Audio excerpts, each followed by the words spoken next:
Dizem tanta coisa de você, Abelardo. Eu sei os degraus do crime que corajosamente eu desci sob o silêncio dos jornais comprados e a justiça cega da minha classe. Nada que me impressione ou impressione o público. A chave da fortuna a possuo e jogo com ela. O pânico também. Por que não? O pânico do café? Olá, está começando o programa Atos. Eu sou Antônio Gilberto, diretor teatral e professor, e estou acompanhado dos alunos atores Ana Helena, Thaísa, Esdras e Gabriel. E para nos acompanhar aqui nesse encontro, o nosso convidado de hoje é o ator e dramaturgo Renato Borg. Renato, seja muito bem-vindo ao Atos. É um prazer enorme tê-lo aqui conosco. Prazer é meu, grande. E vamos conversar, não é, sobre uma paixão comum a todos nós, que é o teatro. E eu começo te fazendo a seguinte pergunta. Considerando esse currículo fantástico e numeroso, né, de trabalhos maravilhosos que você realizou no palco, principalmente, eu te faço a seguinte pergunta. Você já se sente um ator realizado? Não, eu ainda tenho uma curiosidade enorme de fazer coisas. Por exemplo, eu tenho vontade ainda de entrar pela obra do Shakespeare, de repente. Eu tenho vontade de fazer algumas peças dele. Enfim, não sei se eu vou viver para isso, mas no meu sonho eu continuaria a minha incursão pelo teatro, né?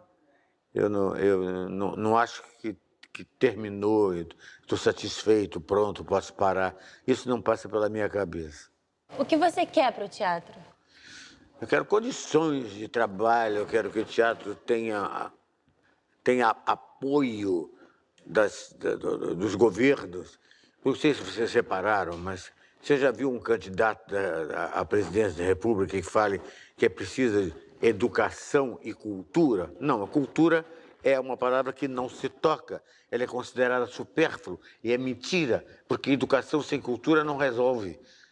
O indivíduo só passa a pensar, ele só passa a existir a partir de ele tem educação e ele tem acesso à literatura, à pintura, à arte, à música. Aí sim o indivíduo cresce, inclusive cresce como aspiração, como desejo de transformação. Eu queria para o teatro isso, que a gente pudesse incluir a cultura dentro da educação. Aliás, já houve o Ministério da Educação e Cultura no passado, né? Eu acho que esse binômio é inseparável. Eu acho que a cultura tem que ser incluída nos programas dos governantes, e eles não tocam nesse assunto, em geral. Queria te perguntar, qual foi o maior autor que você já encontrou e o que você ainda não encontrou? Eu acho difícil dizer, porque eu andei pela obra de muitos gênios de autores, né? Então, eu interpretei o Timão de Atenas, do Shakespeare, fiz uma peça que ficou no meu coração para sempre, que foi o Tio Vânia, do Tchekhov. E eu andei no meio desses grandes autores, desse percurso de 60 anos de teatro, e é difícil dizer para você que eu prefiro esse ou aquele, porque todos eles me deram um prazer imenso de fazer, de representar. Renato, eu percebi pesquisando um pouco a sua história que o início da sua trajetória foi mais musical. Que em determinado momento você caiu pro lado do teatro. Eu ia ser cantor, cara, que loucura, né? E aí você... Olha só. O que aconteceu? Qual foi a centelha? Eu cheguei a ter um contrato com a gravadora Philips e o empresário Jordão de Magalhães, que lançou Almir Ribeiro, Aguinaldo Raiol, né? Ele seria o meu empresário. Cheguei a ensaiar na Boate Cave, mas um dia eu fiz um teste para fazer Chá e Simpatia com o Sérgio Cardoso, que era um protagonista, entre 50 candidatos eu ganhei. Aí eu cheguei lá na boate e falei para ele, não vou mais cantar. Ele me expulsou, saia daqui, vai ser pobre na vida, desgraçado, vai fazer uma profissão indigente que não ganha nada. Você podia ser rico, e eu indo embora pela consolação assim, e ele me maldizendo, foi terrível. Parece foi que a maldição terrível deu esse certo. começo, Renato, a gente aprende no teatro que teatro não é só texto, é corpo também. Sim. Mas a minha pergunta tem a ver com a memória. Para você, a memória é um porto seguro ou um barco à vela? A memória é um porto seguro. Eu acho que é muito importante esse trabalho com a memória. E eu acho que tem certos segredos para você realmente ser uma pessoa que tem na sua memória, de uma forma viva, o texto que você vai fazer. Que é o fato de compreender muito bem o que você está fazendo, por que você está fazendo, o que aquilo quer dizer, o que aquilo quer comunicar, a partir de você saber exatamente as razões pelas quais você vai dizer aquele texto, ele fica na sua cabeça, ele não sai. Renato, eu gostaria que você falasse um pouco de uma área que você atua também de uma maneira muito primorosa no teatro, que é a área de dramaturgo. Eu vi todos os textos que você escreveu, encenados, e eu tenho a maior admiração pelo teu trabalho também como dramaturgo. Então eu queria que você falasse também um pouco sobre isso. Eu não me considero dramaturgo, não, Antônio. Eu acho que dramaturgo, escritor, é aquele que tem o exercício diário de escrever. No teatro, eu tenho o exercício de ator diário, mas como dramaturgo, é só quando vem uma inspiração, uma ideia, e isso vem muito de vez em quando. Então eu tenho o Lobo de Ray-Ban, a Estrela d'Alva, que foi a primeira peça musical que eu fiz, Decifra-me ou Devoro-te e Cadela de Vison. São poucas peças nesse tempo todo, né, de carreira. Mas também é um trabalho que te estimula, né? Como você diz... Quando vem uma ideia, é uma loucura. Aí você senta e começa a escrever. Mas isso é muito raro, né? É muito difícil. Porque a gente tem muito trabalho, está sempre muito ensaiando uma peça, fazendo outra, levantando grana para fazer a produção. Enfim, é um trabalho ininterrupto, né? Bem, agora a gente queria que você indicasse para os nossos alunos atores, para os espectadores, uma obra da literatura ou do cinema, enfim, ou até um espetáculo teatral, algo assim que você acha que é uma obra importante nesse momento que nós estamos vivendo e que as pessoas podem ter acesso a ela, né?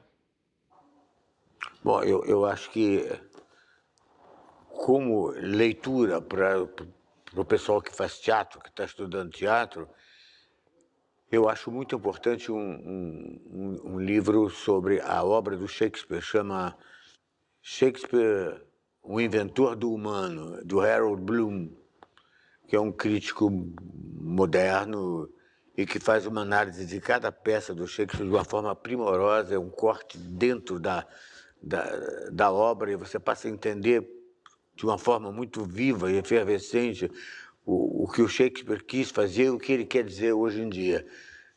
Eu acho muitíssimo importante esse Shakespeare, o Inventor do Humano.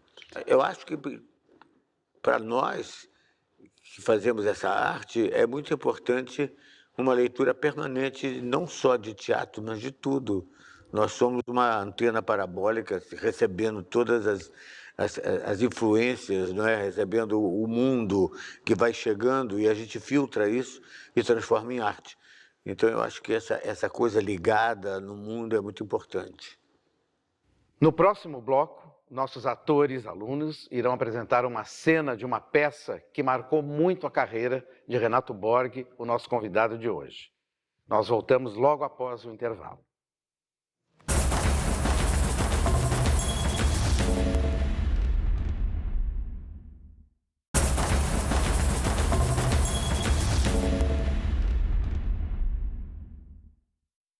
Pois o meu pai era um desses. Tinha 7 fazendas, automóveis, imóveis, 2 filhas viciadas, 2 filhos tarados. Acabou numa casinha nossa, no meio do campo, indo à igreja pedir para Deus aquilo que os governos não resolveram e não deram. Que não deram os que não podem viver sem empréstimos. Meus pais, meus tios, meus primos. Os velhos senhores latifundiários tinham que dar lugar aos novos senhores da terra. O programa Atos está de volta e o nosso convidado de hoje é o ator e dramaturgo Renato Borg. E, Renato, chegou um momento muito especial do nosso programa, que é quando a gente pede ao nosso convidado que relembre alguém que foi marcante na carreira dele, na sua vida. Então, gostaria que você olhasse para essa câmera e nos relatasse o nome de alguém que foi determinante para você. Não tenho a menor dúvida, Cacilda Becker. Eu, quando vi a Cacilda, eu era adolescente e eu fiquei apaixonado pelo trabalho, pela intensidade, ela era intensa. Eu vi vários trabalhos com a Cacilda, um deles ela fazia o papel de um menino pega-fogo, em que ela vinha com a camisa aberta, ela puxava os seios para o lado com os esparadrapos, e até que ficava machucado, de tanto que ela tinha que colocar aquilo para o lado, e ela era magrinha, então apareciam os ossos aqui, era um menino perfeito, e era lindo esse trabalho. Maria Stuart, era um trabalho extraordinário, Gato em Teto de Zinco Quente, então, é inenarrável o trabalho da Cacilda. Ela era uma atriz marcante. Ela tinha uma forma de falar, uma coisa um pouco dela, e que diziam que, na verdade, por exemplo, preferiam a irmã dela a ela, porque ela era muito sempre parecida com ela mesma. Mas isso é que eu achava legal. Exatamente o fato que eu vi o personagem através dela, não ela através do personagem. Então eu achava muito bonita a forma como ela fazia esse personagem. E era de um transporte, de uma emoção, alguma coisa que eu acho muito raro de ver. Bem, agora é um momento bastante importante em que a gente pede ao nosso convidado que, a partir da experiência dele, né, na prática teatral, né, no palco, como ator, que é a tua maior trajetória de atuação no teatro, que exercício você poderia propor para os nossos alunos, atores? Um exercício assim que quase sempre você lembra, que você pratica no teu dia a dia como ator, antes de entrar em cena ou se preparando para um espetáculo no processo de ensaio. Bom, eu acho que o teatro tem muito a ver com voz. Então, a minha preparação quase sempre é em termos de voz. Em primeiro lugar, com diafragma, ou seja, tomando respiração, sustentando e deixando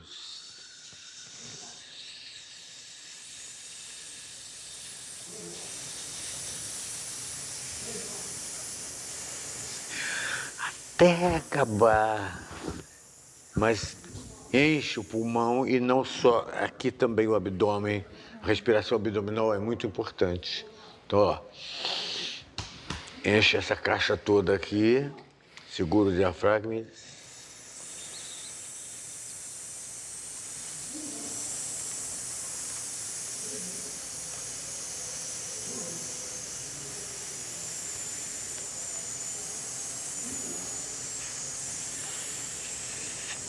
Aí, até acabar. Até acabar, acabou. E depois eu faço exercícios de voz. A minha base é muito uma base lírica, então abrindo a cavidade vocal.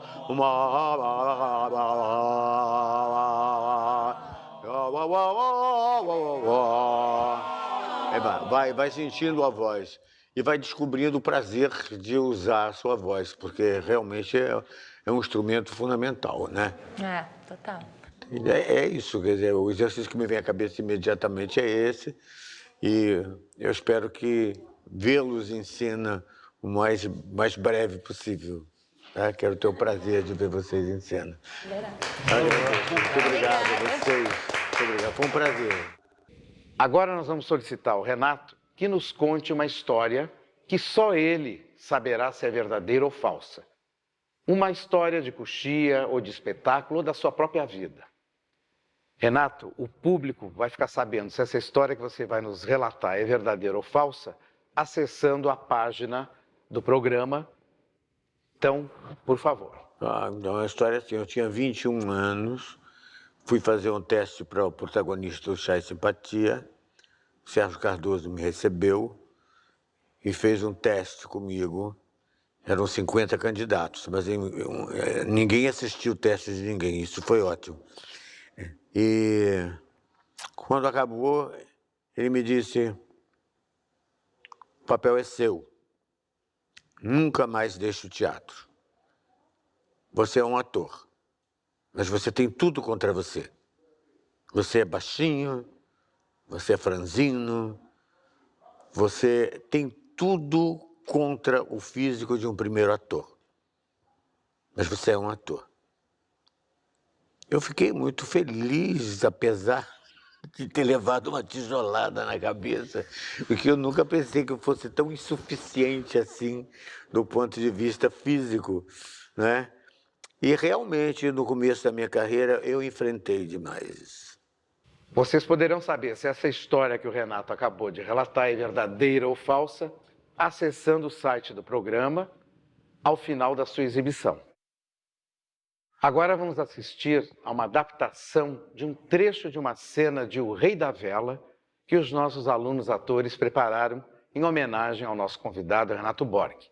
O Rei da Vela foi escrita por Oswald de Andrade em 1934, mas só foi encenada em 1967 pelo Teatro Oficina, do qual o Renato é um dos fundadores e que foi um grande sucesso e um marco do nosso teatro. Então, vamos preparar a cena para apresentar essa pequena adaptação de uma cena de O Rei da Vela.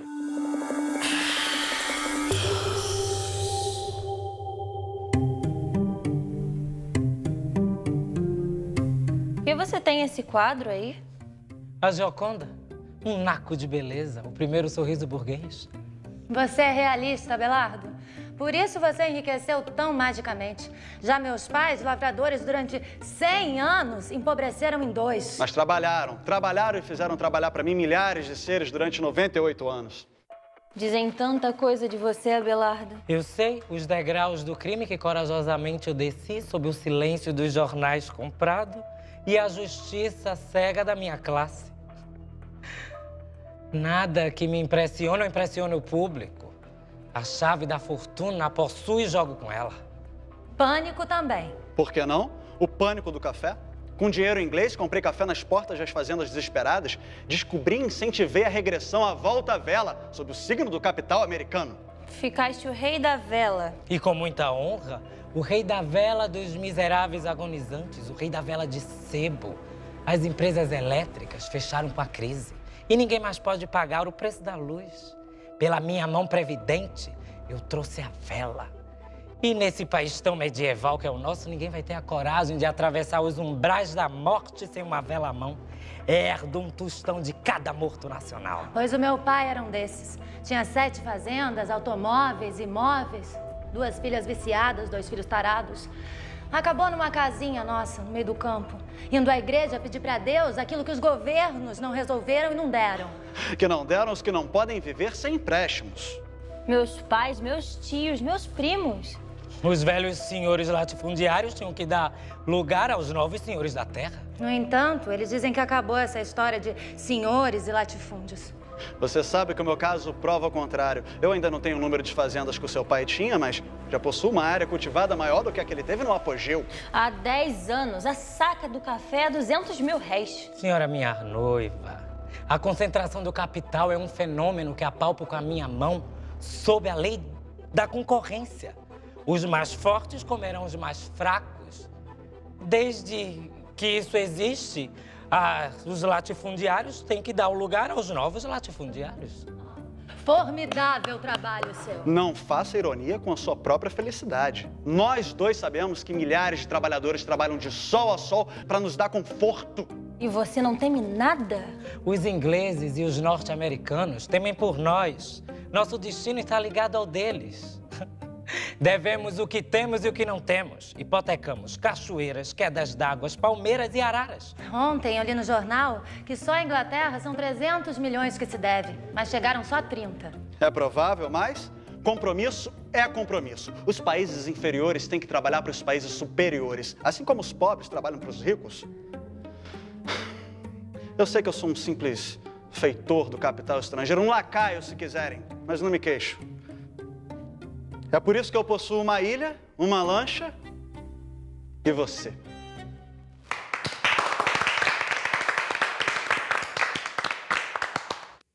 Bem, nós assistimos aqui nessa adaptação de uma cena, né, do Rei da Vela, adaptação que eu considero assim, que foi também colocada muito em função de termos 2 atrizes e 2 atores, né, mas o personagem único, Abelardo I, que foi criado pelo Renato Borg na primeira montagem que esse texto teve, né, em 67, e a Heloísa de Lesbos, também desdobrada nas 2 atrizes.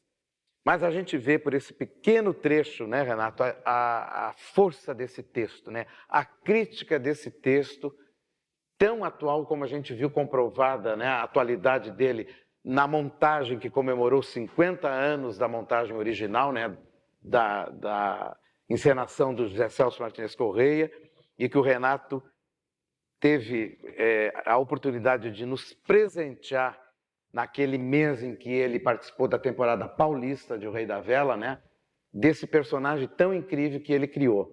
Então, eu queria discutir isso, colocar isso, que é muito atual o Rei da Vela, né? É uma crítica super oportuna. Você também deve concordar com isso, né, Renato? Sem dúvida. E eu acho, já que a gente está numa escola de teatro, eu adoraria poder trabalhar com eles.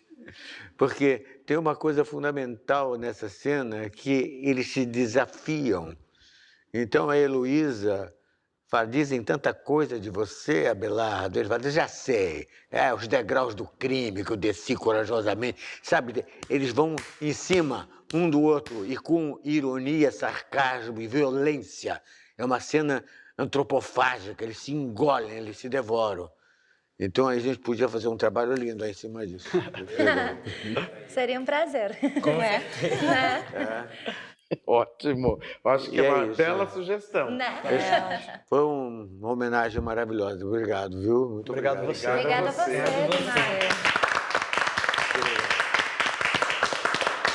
Queremos agradecer a valiosa participação do Renato Borg no nosso programa.